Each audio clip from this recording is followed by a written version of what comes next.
আপনারা দেখছেন শান্তন টিভি, দায়বদ্ধতাই যার ঐতিহ্য। নমস্কার, শান্তন টিভির পর্দায় রয়েছে দীপান্বিতা। চোখ রাখবো সংবাদে। দীর্ঘদিনের দাবি পূরণ হতে চলেছে রাজ্যের ছেলে মেয়েদের। আগরতলা সরকারি মেডিকেল কলেজে এমবিবিএস ভর্তির জন্য আসন সংখ্যা বাড়ানোর দাবি উঠছে দীর্ঘ বছর ধরে। এ বিষয়ে নজর আসতে ইতিমধ্যে বড় সিদ্ধান্ত গ্রহণ করল national medical commission. The national medical commission Agartala সরকারি মেডিকেল কলেজের এমবিবিএস ভর্তির ক্ষমতা 100 থেকে 150 আসনে বাড়ানোর অনুমোদন দিয়েছে। শনিবার সামাজিক মাধ্যমে একথা জানান মুখ্যমন্ত্রী ডক্টর মানিক সাহা। মুখ্যমন্ত্রী বলেন, এই সিদ্ধান্তে উপকৃত হবে ছেলেমেয়েরা। রাজ্যে বহু ছাত্রছাত্রী রাজ্যে এমবিবিএস পড়ার বড় সুযোগ পাবে, কারণ এটি রাজ্যের উচ্চাকাঙ্ক্ষী মেডিকেল শিক্ষার্থীদের ডাক্তার হওয়ার স্বপ্ন অনুসরণ করার জন্য আরও সুযোগ প্রদান করবে। আসনের এ সম্প্রসারণ ভবিষ্যতে স্বাস্থ্য পরিষেবা বাড়বে বলে আশা করা হচ্ছে। পরিসংখ্যান দিবস উপলক্ষে শনিবার রবীন্দ্র শতবার্ষিকী ভবনে এক অনুষ্ঠানের আয়োজন করা হয়। একই সঙ্গে এক রক্তদান শিবিরের আয়োজন করা হয়। প্রদীপ প্রজ্বলন করে অনুষ্ঠানের শুভ সূচনা করেন দপ্তরের মন্ত্রী বিকাশ দেববর্মা। তিনি আয়োজিত অনুষ্ঠানে বক্তব্য রেখে বলেন, আজকের এই বিশেষ দিনে রক্তদানের মতো মহৎ দান করার যে উদ্যোগ নেওয়া হয়েছে তা অত্যন্ত প্রশংসনীয়। এই সেবামূলক কাজের কোনো বিকল্প হতে পারে না, কারণ রক্তের কোনো বিকল্প নেই। তাই যারা আজ রক্তদানে এগিয়ে এসেছে তাদের ধন্যবাদ জানানো হচ্ছে বলে জানান মন্ত্রী বিকাশ দেববর্মা। তিনি বলেন, আগামী দিন সংশ্লিষ্ট দপ্তরের আধিকারিকরা আরও গুরুত্বপূর্ণ ভূমিকা পালন করে রাজ্য এবং দেশ আরও এগিয়ে নিয়ে যাবে। পরিসংখ্যান দপ্তর কর্তৃক আয়োজিত অনুষ্ঠানে এছাড়া উপস্থিত ছিলেন সচিব অভিষেক চন্দ সহ অন্যান্যরা। অসংখ্য ধন্যবাদ জানাই, কারণ আজকের দিনে যে মহতি দিনে এই রক্তদান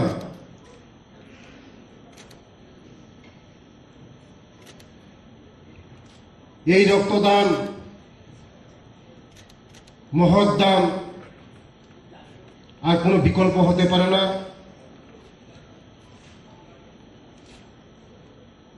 কারণ রক্তর কোনো বিকল্প নেই। একটা রক্তর বিনামূল্যে একটা জীবন বাঁচতে পারে। তার জন্য আজকে যারা রক্তদান করেছেন তাদেরকে আরেকবার আমি অসংখ্য ধন্যবাদ জানাই।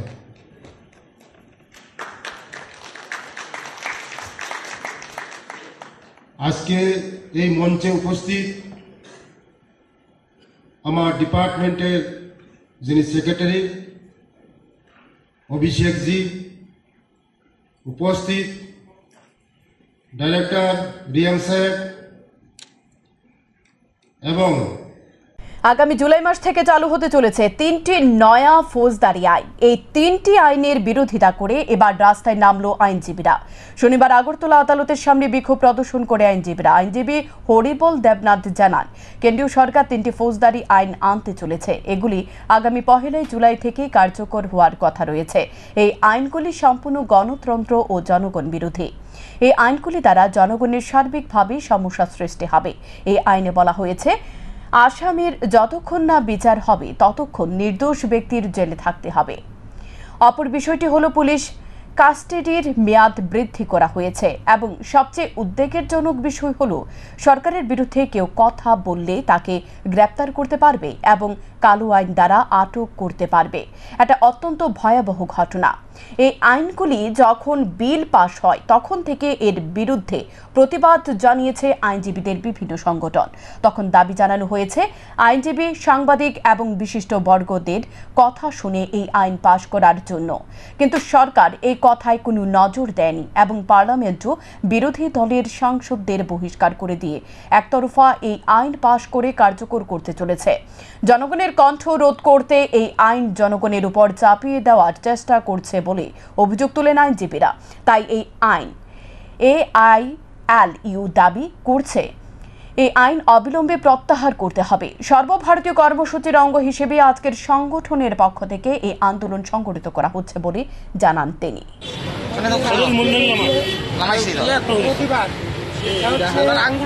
কেন্দ্রীয় সরকার 3টা নতুন ফৌজদারি আইন আগে যেটা ছিল criminal procedure code, Indian penal code এবং এভিডেন্স অ্যাক্ট, যার পরিবর্তে 3টা সংহিতা ওরা পাশ করেছে, আইন বিল করে, এবং এটা আগামী 1 জুলাই থেকে কার্যকরী হওয়ার কথা রয়েছে।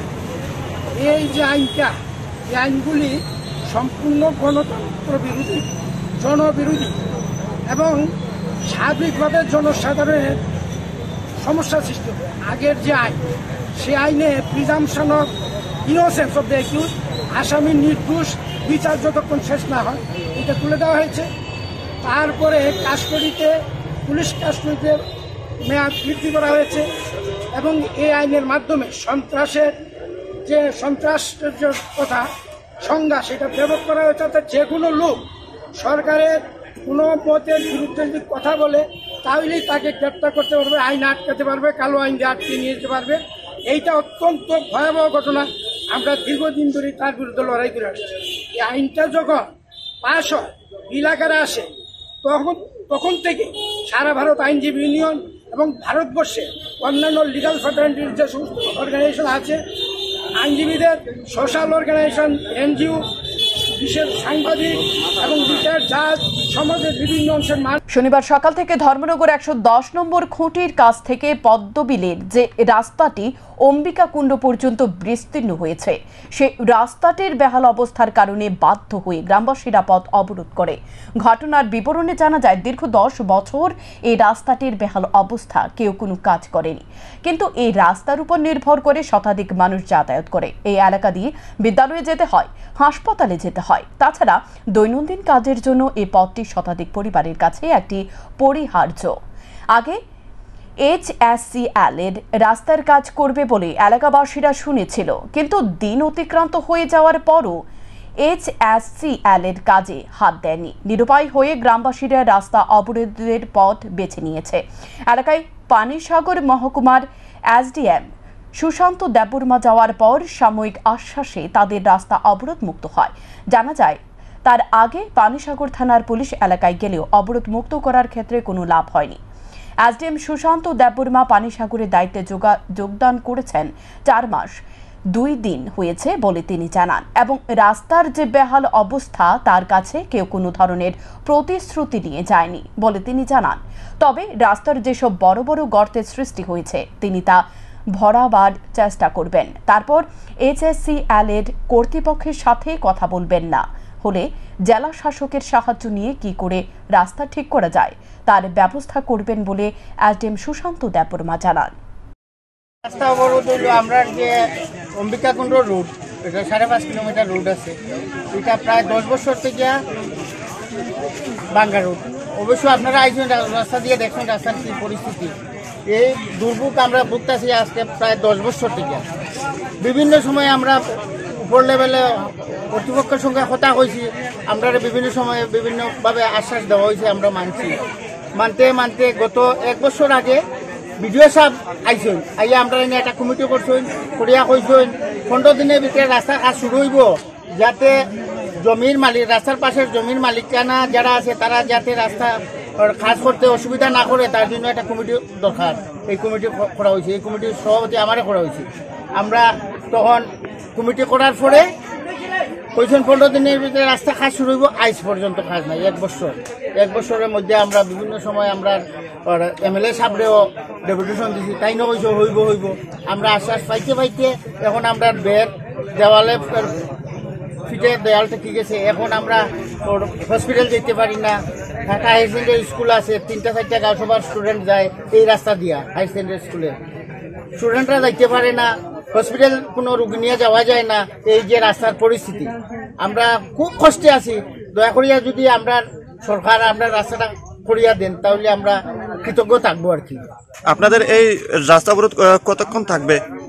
যতক্ষণ না আমরা কোনো সমাধান হয়েছে, এখানে যদি আমরা কোনো আশ্বাস সমাধান না হয়, তাহলে আমরা আসামর্তা রোডে জাম করবো।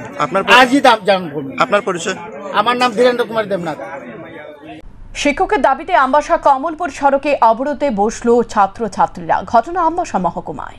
এমনিতে বিদ্যালয়ের শিক্ষকের সংখ্যা কম, তার উপর বদলির নির্দেশ, আর এতেই খেপে উঠল ছাত্রছাত্রীরা। ঘটনা আমবাসা মহকুমার গোপাল সর্দার পাড়া বিদ্যালয়ে। গোপাল সর্দার পাড়া বিদ্যালয়ের শিক্ষক স্বল্পতা চলছিল দীর্ঘদিন ধরে। বারবার বিদ্যালয়ের ছাত্রছাত্রীরা জেলা শিক্ষা আধিকারিককে বিষয়টি জানিয়েও কোনো লাভ হয়নি। উল্টো 2 শিক্ষককে বদলির নোটিশ জারি করা হয়েছে। এই খবর পেয়ে বিদ্যালয়ের ছাত্রছাত্রীরা শনিবার সকালে আমবাসা কমলপুর সড়কে একটি গ্যাস এজেন্সির সামনে রাস্তা অবরোধ করে। দীর্ঘক্ষণ চলে এই অবরোধ। ছাত্রছাত্রীরা জানায়, গোপাল সর্দার পাড়া স্কুলটি 1ম শ্রেণী থেকে 10ম শ্রেণী পর্যন্ত, আর শিক্ষকের সংখ্যা মাত্র 6 জন। সামনে রয়েছে মাধ্যমিক পরীক্ষা, তার মধ্যে থেকে আবার 2 জনের বদলির নোটিশ আসে, যার ফলে বিদ্যালয়ের পঠন পাঠনও লাটে উঠেছে। তাছাড়াও বিদ্যালয়ের রাস্তা, মাঠ, মিড ডে মিলের রুম সহ বিভিন্ন সমস্যা রয়েছে বিদ্যালয়টিতে। স্কুলটির দিকে নজর দিচ্ছে না কেউ, তাই বাধ্য হয়ে তারা পথ অবরোধে নামে। আমাদের PT1 চলতেছে, মানে আমরা মানে কয়েকদিন করে দিন টেস্ট 1 যেটা আছে, তো এখানে দেখা যাচ্ছে যে আমাদের একজন আছে শোভন স্যার আর কি তাইনের নামে। হ্যাঁ, তো তাইনে একটা লাস্ট পেপার তাইনের মনে 3-4 বছর চাকরি আছে। তো তাইনের কি হয়েছে, তাইনে আমরা স্কুলের মধ্যে একটা স্যার মানে হেডমাস্টার, তো আমাদের স্কুলের একজন মেইন যে থাকে তাইনের পরে তাইন মানে খুঁটি যে কয় তাইনি খুঁটি আমাদের স্কুলে। তাইনের মধ্যে আমরা কি করব আজকে এই ধরনের আমরা অবরোধ করলাম। ঘটনার খবর পেয়ে ছুটে আসে বিদ্যালয়ের প্রধান শিক্ষক আমবাসা পুর পরিষদের ভাইস চেয়ারম্যান গোপাল সূত্রধর। কথা বলেন অবরোধকারীদের সাথে, কিন্তু বারবার জেলা শিক্ষা আধিকারিক যতন দেববর্মাকে ফোন করলেও তিনি ঘটনাস্থলে আসেননি। ফোনে বলে দেন যে 2 জন শিক্ষকের বদলির নোটিশ এসেছে, তা স্থগিত করে দেওয়া হবে।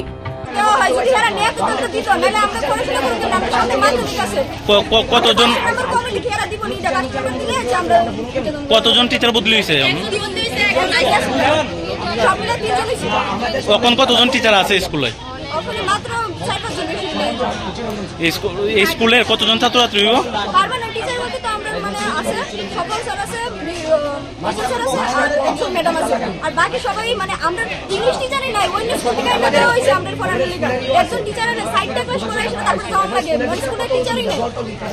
একমাত্র টিচারের সমস্যা, তোমরা রুট ব্লক না? সূত্রের খবর, শাসক দলের কিছু নেতার কথায় এই বদলির নির্দেশ জারি করা হয়েছে, যার পরিপ্রেক্ষিতে এদিনকার এই পথ অবরোধ। সান্দন টিভি। আগরতলা পুর নিগমের 39 নং ওয়ার্ডের উদ্যোগে শহরাঞ্চলের 22টি স্কুলে নিয়ে এক মেগা কুইজ প্রতিযোগিতা অনুষ্ঠিত হয়। শনিবার ওয়ার্ড অফিসে হয় এই মেগা কুইজ প্রতিযোগিতা। অনুষ্ঠানের উদ্বোধন করেন মেয়র তথা বিধায়ক দীপক মজুমদার। সঙ্গে ছিলেন কর্পোরেটর অভিজিৎ মল্লিক, কর্পোরেটর অলোক রায় সহ 22টি স্কুলের ছাত্রছাত্রী এবং শিক্ষক শিক্ষিকারা। উদ্বোধক হিসেবে বক্তব্য রাখতে গিয়ে মেয়র দীপক মজুমদার বলেন, ছাত্রছাত্রীরা দেশের ভবিষ্যৎ, তাদের দ্বারা আগামী দিন দেশ আরও এগিয়ে যাবে, তাই তাদের শিক্ষা ক্ষেত্রে বিশেষ গুরুত্ব দিতে হবে। আয়োজিত ফাইনাল রাউন্ডে মোট 5টি স্কুলের 10 জন পড়ুয়া নিয়ে অনুষ্ঠিত হয় এই প্রতিযোগিতা। আয়োজিত এই কুইজ প্রতিযোগিতাকে ঘিরে ছাত্রছাত্রীদের মধ্যে বিশেষ উৎসাহ উদ্দীপনা পরিলক্ষিত হয়।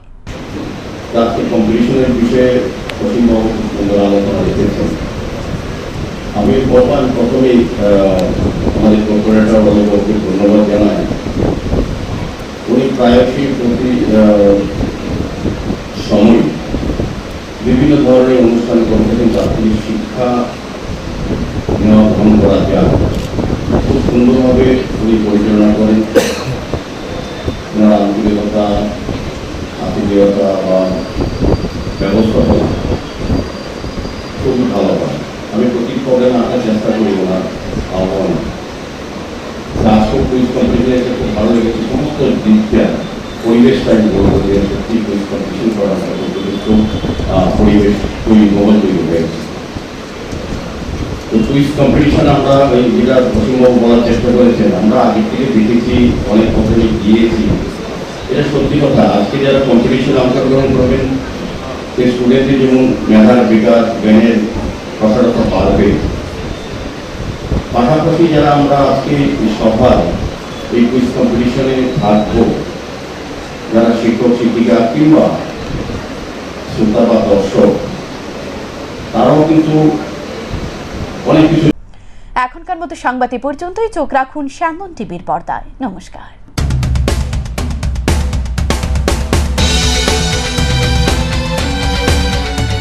আপনারা দেখছেন স্যান্দন টিভি, দায়বদ্ধতাই যার ঐতিহ্য।